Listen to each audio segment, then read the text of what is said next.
So really what the video is about Yeah. is like, did I really find the next great underground punk luxury brand? Okay. Or have I been sucked into a postmodernist exercise by a former A-list actor and his like enabler slash co-conspirator? Oh my God. I'm excited. I'm excited because I think this might end up being the greatest video I have ever made. So stick around because we are going to be going down a rabbit hole here, and I think it's going to be worth it. I don't even know where to start.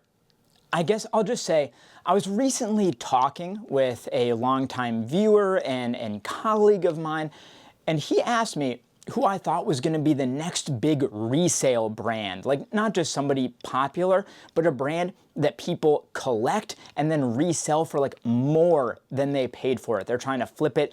Basically, Chrome Hearts was like the spark of this whole crazy resale thing. But now ERD has really taken that to the next level where people are immediately buying their stuff, it's selling out, and then they're immediately listing it on Grailed and other resale sites for more than they paid. That is not something you usually see in the luxury sector.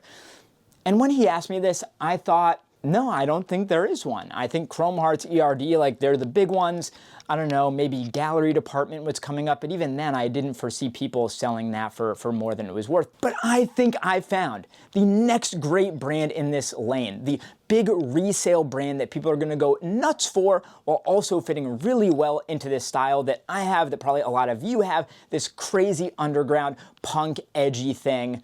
Yes, but nobody knows about this brand, barely anybody. And it's gonna pop off, I'm telling you. But the devil is in the details, and the details in this case are weird. Is this the brand to take ERD's throne?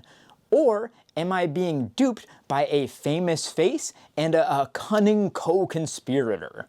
Okay, let's take a step back here. The brand I'm talking about here is called PALY Hollywood, and I have 3 pieces right here that we're gonna look at in this video and take a closer look at the details. So PALY, this brand has 2 founders. The first one is Kyle Lindgren, and he came from the skate brand Fucking Awesome, also with Jason Dill and Anthony Van Engelen. And I always thought that brand actually should have much more of a resale community around it than it does, but that's a story for another video. And the other co-founder of PALY is James Franco. Now, I'm not here to make factual claims about anything that has been alleged about him, but all I'll say in this case is that the edgy underground punk, like distressed, thrashed fashion community is kind of the perfect place for him, because around these parts, the more fucked up you are, the better. Like, really, the crazier the better, the weirder the better. It's kind of perfect. And also, James Franco went to Yale, which kind of makes him like a local to me, so there's a bit of fellowship there, you know? So as far as I can tell, Franco does the art, the actual stuff that's being like printed or embroidered, etc., into the garments themselves. Whereas Kyle does like the product design, he's like sourcing materials, making sure this stuff gets made the way he wants it to, etc., etc. And this brand is kind of doing everything right. They have the best materials. The jersey is imported from Japan, terry cloth and fleece made in the USA, literally like handmade knits being made by a grandma in California. And all of it at 1/3 the price of ERD. You're probably saying, this is great, so why were you saying it may be a big postmodernist rug pull? Well, that's because this brand, PALY Hollywood, has lifted details from Enfants Riches Deprimes that are so specific and so obscure that it makes me wonder, like, did someone say, hey, let's just do what ERD did and see if we can get suckers to buy it? Look, I've read Franco's book, I've consumed lots and lots of his art outside of film, and it really sounds like something that would be up his alley, this crazy concept. One of my favorite films of all time is I'm Still Here, starring Joaquin Phoenix and directed by Casey Affleck. That movie documents the very real prank/Kaufman-esque meta exercise where Joaquin Phoenix told everyone that he was quitting acting and becoming a rapper. is this Franco's I'm Still Here, but in this case, it's actor turned fashion designer. The only way to tell is by diving in and looking at the clothes, because I really think you can get a sense of somebody's authenticity by the products they create. So we have 2 t-shirts here and 1 hoodie, and I'm really excited to check these out. So let's get them hung up. So here are the 3 pieces we've got from Pali Hollywood, and they are nuts. This is the Death in Hollywood hoodie, and the back's even cooler, and the details are really insane. This is the headless t-shirt, and again, I think I like the back even more, although this graphic is very cool. And finally, we have this t-shirt, which is a collaborative piece with the retailer Market. That's one of their stockists. I grabbed it down in Miami, and this was recently actually worn by Offset. And Jacob Elordi actually recently wore something very similar on Saturday Night Live, and actually he's just been wearing tons and tons of Pali stuff lately, in part thanks to his celebrity stylists Wendy and Nicole, who seem to be very into the Pali brand, which I think is one reason why it's going to start really popping off here. But first, I just really want to talk about this crazy meta ERD stuff, so let's start with the piece right in the middle here. So the Pali neck tag, very, very similar to early Enfants Riches Deprimes neck tags. Here is an older ERD jacket, so you can see what I'm saying with that like herringbone woven pattern there. And then there are the tags, which are actually a matchbook, believe it or not. So that's actually very cool. I love that. More specifically, imagery, celluloid Babylon, Hollywood, California. I love that it's kind of like ERD's Hollywood, deep lore, you know, conspiratorial cousin. But then you get this. Notice each product is unique to itself and has undergone hand treatments. Imperfections, areas of distress, paint, etc. are all carefully applied and intended to be a part of the garment's story, thus differentiating it from other similar styles. Differentiating it from other similar styles. Well, here's the thing. Here are some ERD tags. And you see what they've got here? Notice special treatments were used in the production of this garment. Rips, burns, cracks, paint, etc. Intentional. They even say, then other similar styles. Even the font, the way they're pulling out certain lettering, that's crazy. I mean, it's a good idea if you're going to be super distressing stuff to include a notice like this, but that is hyper specific, the similarities between these 2 disclaimer tags. Now, here's my favorite similarity, and one you might not expect. It's actually the stitching, the seams. So do you see this right here? It's almost like a scar, like there are these little vertical lines of stitching that are keeping it together. Here is the ERD Records t-shirt in black. Check this out. Look at those stitches. It's identical. And if you're just saying like, oh yeah, they're just stitches, this is not a common way to finish your hem. Here's a random Helmut Lang t-shirt. There's the hem on that. Completely different.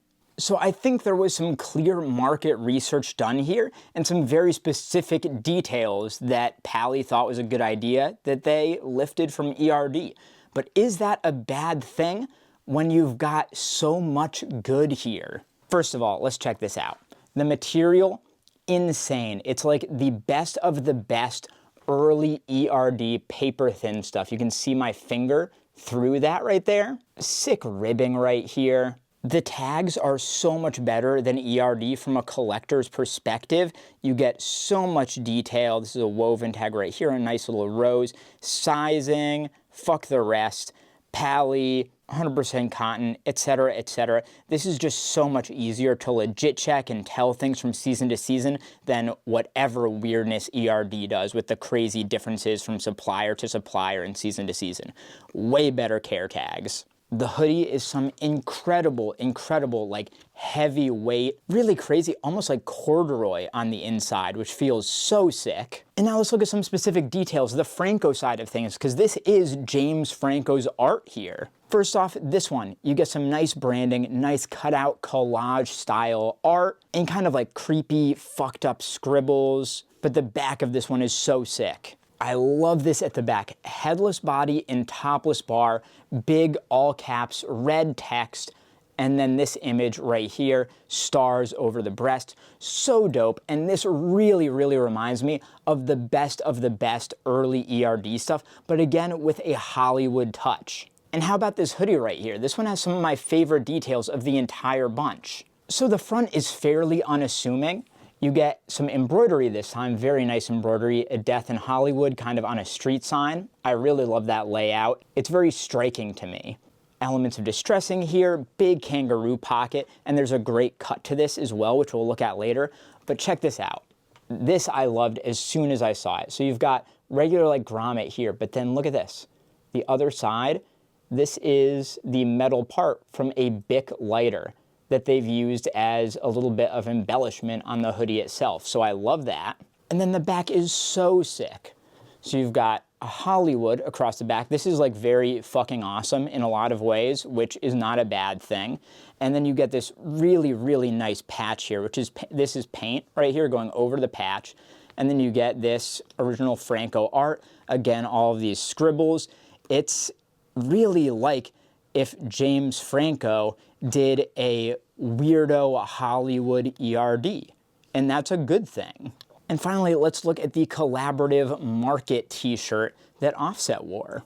So this kind of has everything that the brand does so well and everything that makes them unique and authentic, because without these specifics of the design, you could write it off, but there is something here. So you get, again, lots of like collage-like art here. Down the side, this actually says Kenneth Anger's Scorpio Rising, which is like a weirdo, like gay Nazi biker movie. Check it out if you're interested.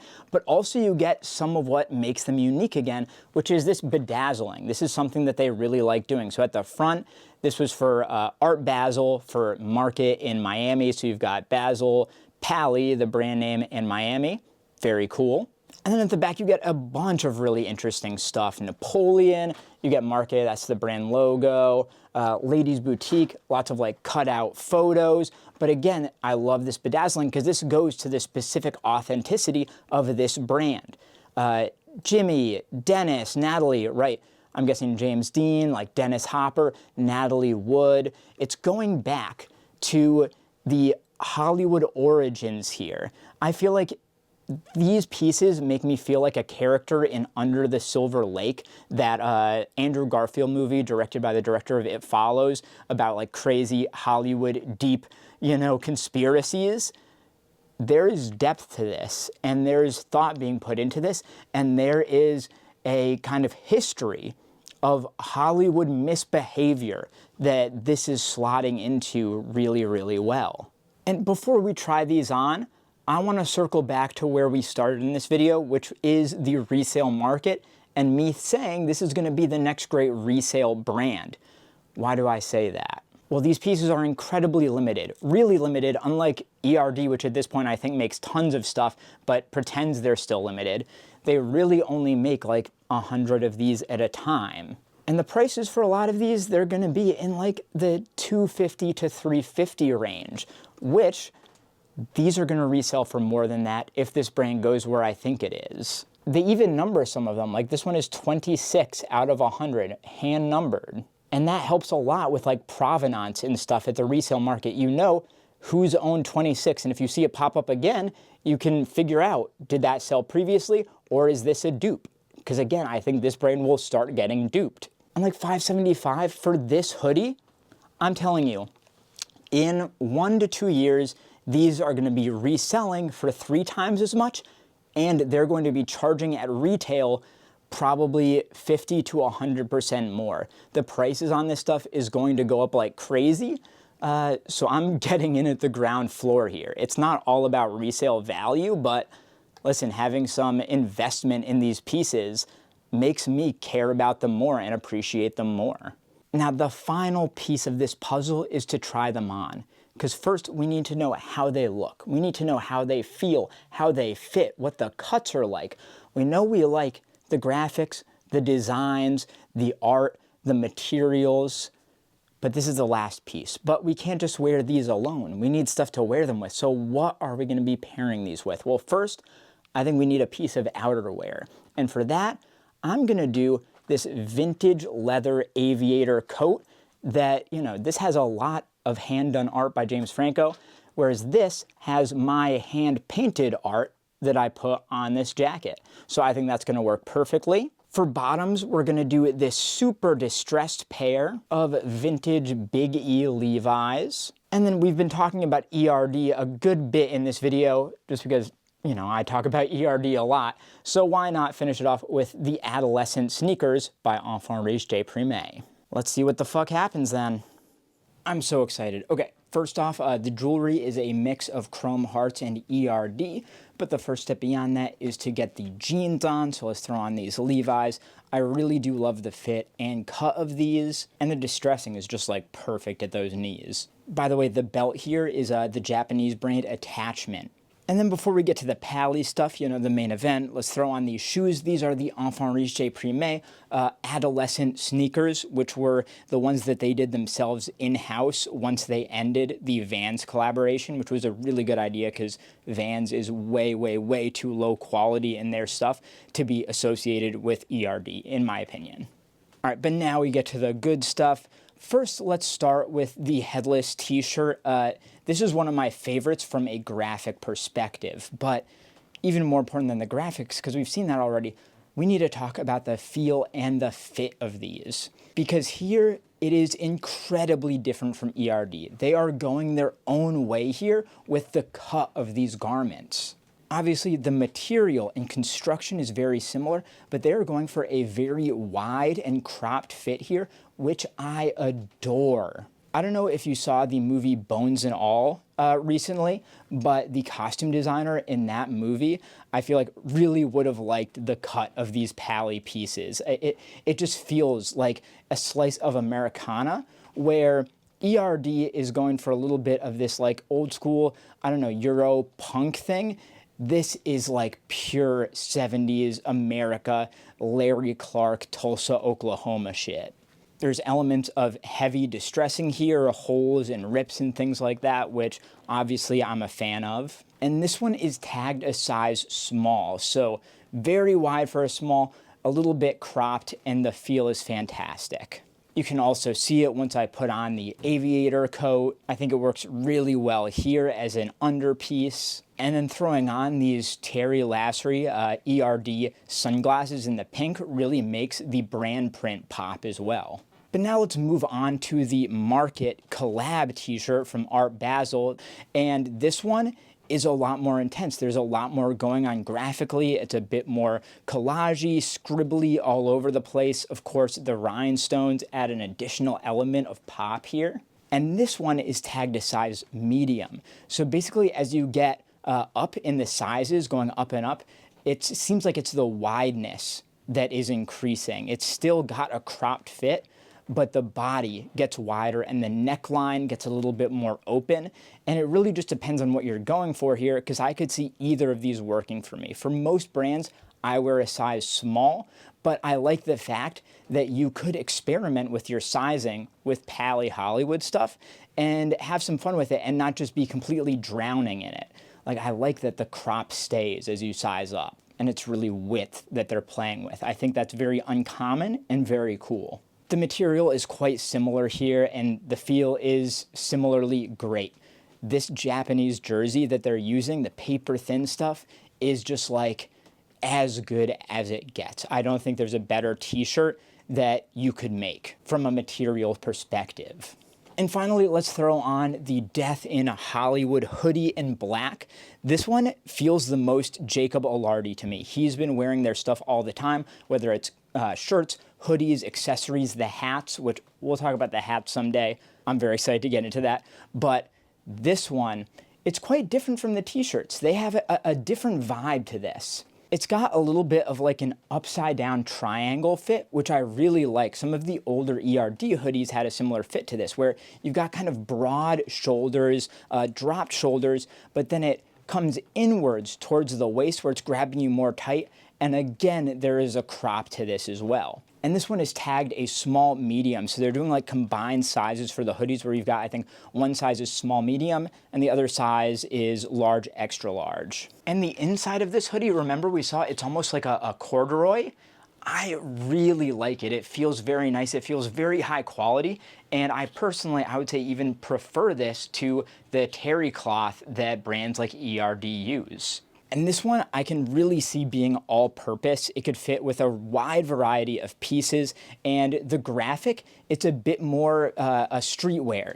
I could see this fitting with like cactus plant flea market type stuff actually. And I know I've been talking a lot about ERD in this video, really because that's the brand I've been focusing on the most lately. But there are so many similarities with this brand. They've got a lot of kinship with ERD, but also a lot of other Japanese brands. I could see similarities with like Ready Made even, or St. Michael. I think there's also a super strong through line to like early Vivienne Westwood and Seditionaries type stuff, which then obviously a whole cadre of Japanese brands picked up and ran with. So I see a ton of potential in this brand.